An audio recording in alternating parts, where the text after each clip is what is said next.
नमस्कार। नमस्कार, मैं प्रोफेसर डॉक्टर विवेक गुप्ता, दिल्ली अपोलो हॉस्पिटल से। मैं आज देखिए 1 नवंबर है और दिल की बात में मैं कुछ अमेरिका के अब राष्ट्रपति के चुनाव होने वाले हैं, जो कि बहुत ही महत्वपूर्ण चुनाव माने जा रहे हैं, खास करके क्योंकि मिस्टर डोनाल्ड ट्रंप का चौथा साल खत्म हो रहा है और अभी उनको जिस हिसाब से देखा जा रहा है थोड़ा सा वो लैग कर रहे हैं बिहाइंड मिस्टर जो बिडेन। तो मैं ये बताना चाह रहा था कि देखिए अपने किस तरह से यहाँ पे चुनाव होते हैं इसके बारे में थोड़ा मैं चर्चा करना चाह रहा हूँ कि अमेरिका जो कि सेकेंड लार्जेस्ट डेमोक्रेसी है, और सेकेंड लार्जेस्ट डेमोक्रेसी का मतलब हुआ कि India is the largest democracy. अब भारत में 137 करोड़ की आबादी है और अमेरिका की आबादी केवल 32 से 33 करोड़ है, यानी कि America is about less than 1/5 of India. 137 crore और दूसरी तरफ 32 करोड़।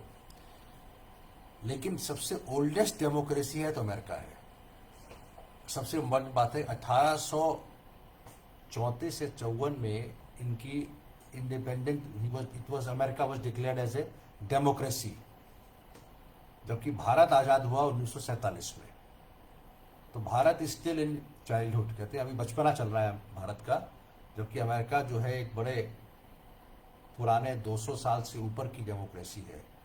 सबसे और दूसरी बात यह है कि अमेरिका चलिए 32 करोड़ भी है, फिर भी अगर वर्ल्ड की पॉपुलेशन देखें तो तीसरे नंबर पे पॉपुलेशन है, तीसरे नंबर पे, यानी कि पहला China, number 2 America, sorry India, और नंबर 3 पे America. Third most populous state है वर्ल्ड का। अगर हम इकोनॉमी के हिसाब से देखें तो it is the most powerful and the most strong economy of the world. Bharat की जीडीपी के हिसाब से देखें तो अमेरिका बहुत आगे है, काफी आगे है। तो अब अमेरिका का राष्ट्रपति का चुनाव 3 नवंबर को तारीख है और इस समय अमेरिका में 2 मेजर पार्टीज हैं। जैसे अभी इंडिया में इस समय देखें कई नेशनल पार्टीज हैं, अब कि इंडिया में भी इस समय मेजर पार्टीज तो 2 ही रह गई हैं, भारतीय जनता पार्टी और इंडियन नेशनल कांग्रेस और भारतीय जनता पार्टी। लेकिन अमेरिका में शुरू से ही 2 ही पार्टी रहे हैं, जिसमें बहुत छोटी छोटी पार्टी है, उसकी कोई वैल्यू नहीं है।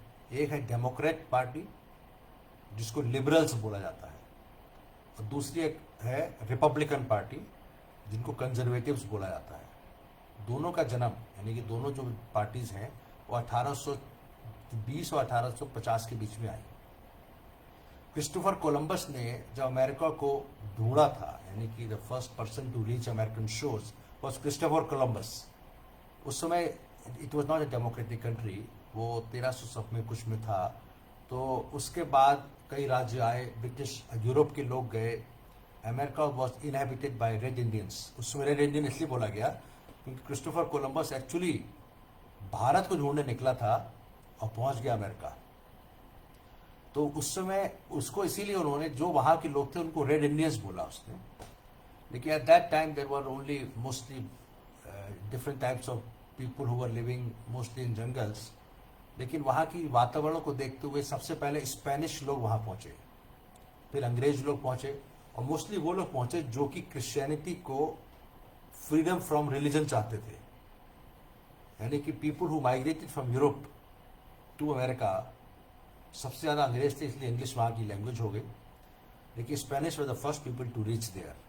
तो थोड़ा इतिहास जानना इसलिए जरूरी है क्योंकि हम लोग को अमेरिका के बारे में पता है। मैं तो कई बार जा चुका हूँ अमेरिका में, लेक्चर्स किए, कई बार गिना तो मैंने कहा 40, 50, 55 बार मैं भ्रमण कर चुका हूँ।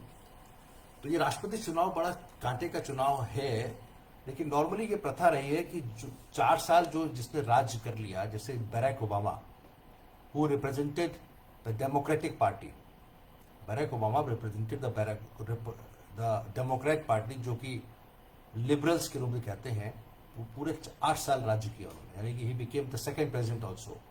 इस बार मिस्टर डोनाल्ड ट्रंप जो कि रिपब्लिकन को रिप्रेजेंट कर रहे हैं, जो कंजर्वेटिव्स कहलाते हैं, वो अभी की स्थिति में ही इज फाइटिंग फॉर री इलेक्शन।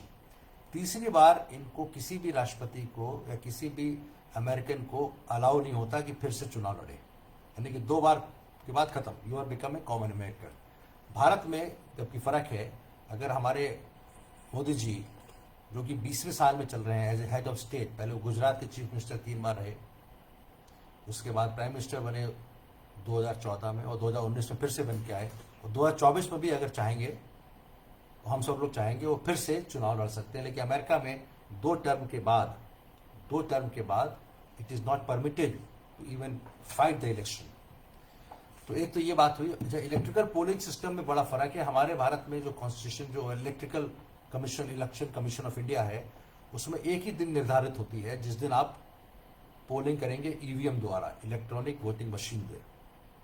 जैसे दिल्ली की एक दिन होगी, अलग अलग जगह की 5 चरण में चुनाव होते हैं, 6 चरण में, 7 चरण में होते हैं, अलग अलग डिपेंडिंग अपॉन द रिक्वायरमेंट। यहाँ पर क्या है, यहाँ पे अभी भी अमेरिका में करीब 50% लोग जो पोलिंग करेंगे वो ऑलरेडी कर चुके हैं थ्रू ईमेल्स, यानी कि वो पहले वोट डाल चुके हैं। Mister Trump has already voted. 3 नवंबर को चुनाव घोषित है, जबकि रिजल्ट आने को कैलकुलेशन होगा और जो सिस्टम होगा वो उसी तरह का होगा। तो इस तरह से ये बड़ा थोड़ा फर्क जरूर है। मिस्टर ट्रंप और मिस्टर जो बिडेन में थोड़ी सी पॉलिसीज में फर्क है। इंडिया के लिए कौन सा ज़्यादा महत्वपूर्ण होगा, बेटर होगा, ये तो जो भारत के फॉरेन डिपार्टमेंट है वो ज़्यादा बताने में समर्थ हो पाएंगे।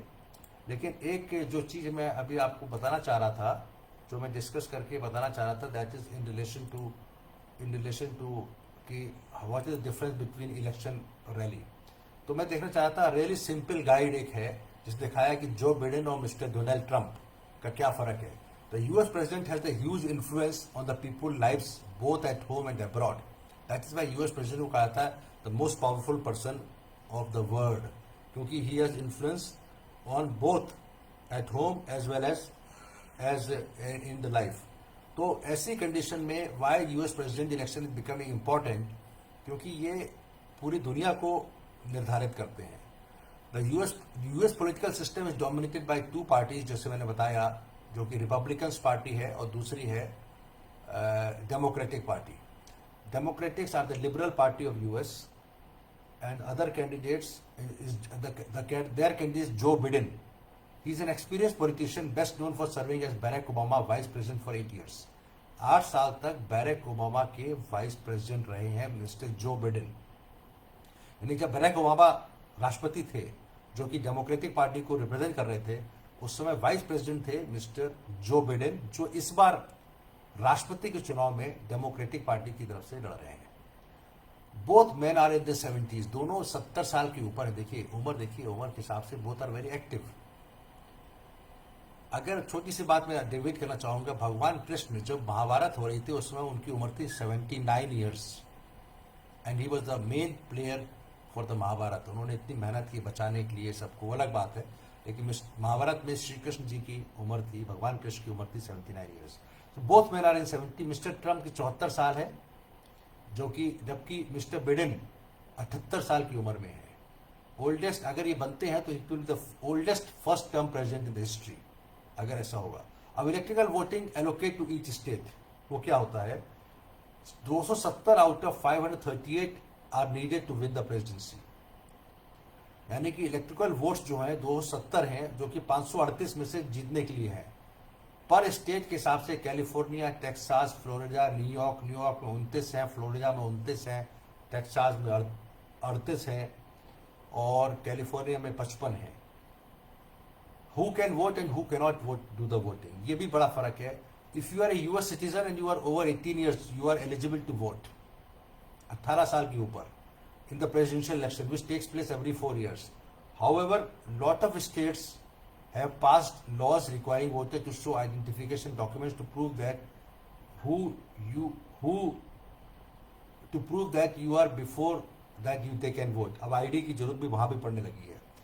These laws are often there by the Republicans who say they are needed to guard against voter fraud.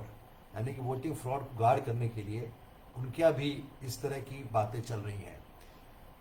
अब is the election just about who is the president? No, all of the attention will be on Mr. Trump and Mr. Biden.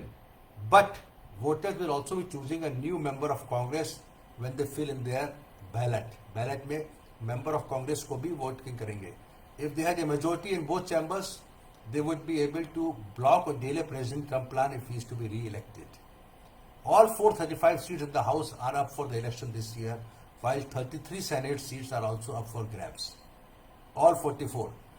When will we find the result? It can take place, it can take several days for every vote to be counted, but it's usually pretty clear who the winner is by the early hours of following morning. यानी 3 नवंबर के दूसरे दिन ये clear हो जाएगा कि कौन president बन रहा है.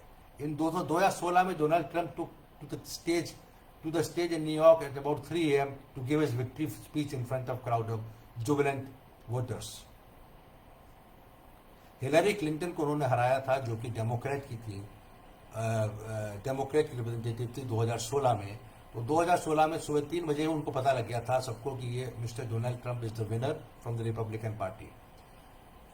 The last time that was not clear was about 8 बजे शाम तक नहीं पता लगा था जब सुप्रीम कोर्ट ने कंफर्म किया. When does that winner take office? A winner office कब जाता है?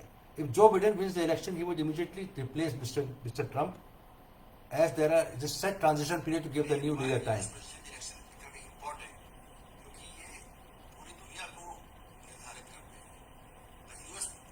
The new president is officially sworn into the office on 20th January. Is a ceremony known as inauguration, which is held on the steps of Capitol Building in Washington DC. अगर आप Washington DC गए हैं तो वहाँ capital building है जो house of parliament है. वहाँ पे 20 जनवरी को सेरेमनी होगी. उस सेरेमनी में इनका पता लगेगा कि कैसे है. तो this is a small view of how the election takes place in America. और अब जो कि प्री एग्जिस्टिंग पोल है, अभी जो पोल ने बताया है कि क्या क्या पोल ने अभी तक, पोल एनालिसिस क्या है कि आप देखिए 1 तारीख तो हो ही गई है.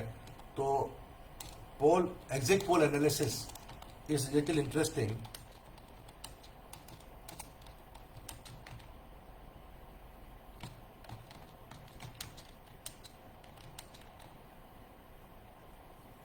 तो एग्जिट पोल एनालिसिस जो अभी आई है वो बड़ा थोड़ा सा कंट्रोवर्शियल है और चैलेंज भी है. तो लेटेस्ट न्यूज जो एग्जिट पोल कह रहे हैं वो ये कह रहे हैं क्योंकि काफी कुछ वोटिंग ऑलरेडी हो चुकी है, उसके हिसाब से शायद अभी हमको क्लैरिटी नहीं आ रही है कि who is going to win. तो अभी आपको तो अभी देखिए 3 तारीख का वेट करना पड़ेगा हम सबको. And we all have to wait for the 3rd of November to see who is going to win. And इसके बाद हमको पता लगेगा कि कौन जीतनेगा कौन हारेगा. लेकिन एक चीज मैं आपको साझा करना चाहता हूं कि अगर मिस्टर ट्रंप जीतते हैं, यानी कि अगर मिस्टर ट्रंप जीतते हैं तो इमिग्रेशन पॉलिसीज पर बड़ी स्ट्रिक्टनेस आ जाएगी. और इमिग्रेशन जो कि भारत के लिए H1B1 वीज़ा है, H1B वीज़ा है, उसमें 5 लाख भारतीय जो लोग वेट कर रहे हैं उनको शायद, क्योंकि मिस्टर ट्रंप चाहते हैं कि अमेरिका फर्स्ट, यानी कि जो जॉब मिले वो अमेरिकन को मिले. मिस्टर बिडेन की पॉलिसी ये रही है कि जो डेमोक्रेट्स की है, स्किल्ड वर्कर्स चाहे कहीं का भी हो, अमेरिका के उत्थान के लिए अगर है तो वो उसको चाहेंगे कि स्किल्ड वर्कर को ले. और coming to back to the exit poll, मैं थोड़ा सा निकालने की कोशिश कर रहा था एग्जिट पोल की क्या अभी सिस्टम का क्या है. तो मैं देखता हूं कि अगर if you can get something of the US presidential election का, तो उसमें ये लेटेस्ट न्यूज ये आ रही है कि it is little worrying. The 6 political party Michigan के हिसाब से अगर battle ground state polling average देखें तो poll average are the rough guidelines of the candidate support. Margin of less than 4 points are considered close and not shaded by the leader.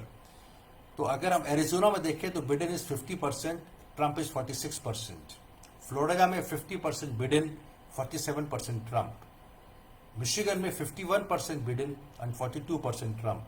In most of the cases North Carolina, Ohio, Pennsylvania, Texas, Wisconsin, Michigan, Iowa, Georgia, जितने भी state हैं उन सब में अभी margin 50% के आसपास या थोड़ा ऊपर चल रहे हैं मिस्टर बिडेन, जबकि ट्रंप जो है 50% को टच नहीं कर पाए हैं किसी भी स्टेट में. These are average of state polls since October 4 that met Washington Post. So this is the average which अक्टूबर 4 से लोग जो वोटिंग कर रहे हैं उसका एवरेज है from Fox News other things. उस तरह से ये एवरेज निकला है. तो 6 पॉलिटिकल स्टेट ऑफ मिशिगन अगर हम देखें तो टोटल अगर देखा जाए तो उसके हिसाब से mister Trump is lagging behind. So 52% is Mr. Biden. Mr. Overall, Biden is leading +9.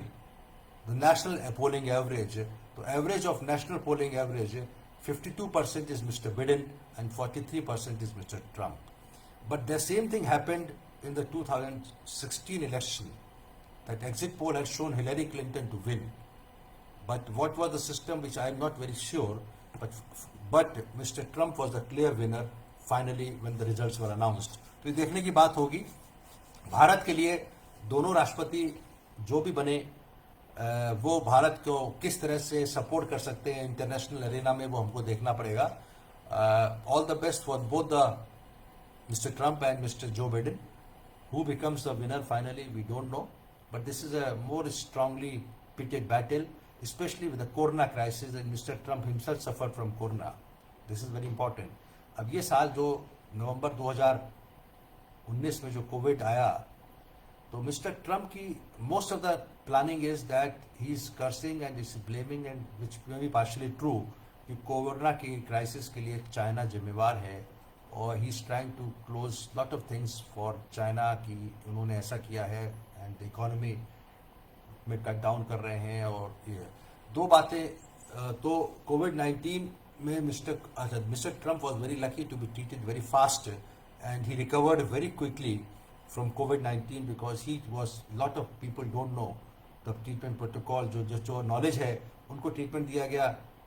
One of the very important जो trial चल रहा है कोविड का, that is by monoclonal antibodies which is engineered, यानी कि लैब में जो एंटीबॉडीज बनाई जाती है कोविड-19 के खिलाफ, उससे उनका इलाज हुआ और उससे इलाज से उनको फ़ायदा हुआ और वो 4 या 5 दिन बाद रिकवरी मोड में आ गए and he started doing his rallies and debates. Second debate was cancelled, third debate में उन्होंने पार्टिसिपेट किया मिस्टर जो बाइडेन के साथ में. So this is one thing which I want to tell all the viewers कि उनको monoclonal antibodies मिली, क्योंकि trial चल रहा है रेनिजनॉर कंपनी से, उससे फ़ायदा उनको इतना फास्ट हुआ and he was lucky despite the age he recovered very fast. And तो all the best to both of them. And कोविड-19 has been a very important thing. And this is something which may be hitting bad to Mr. Trump, because the whole America has a feeling that the COVID-19 was not very well taken care by the Trump administration. That is why they suffered, and now second wave is also coming. So who is going to win, we don't know, but this is my small analysis. Professor Dr. V. Gupta from Apollo Hospital, New Delhi on 1st of November evening, telling you a little about the US presidential election. Thank you very much. Namaste.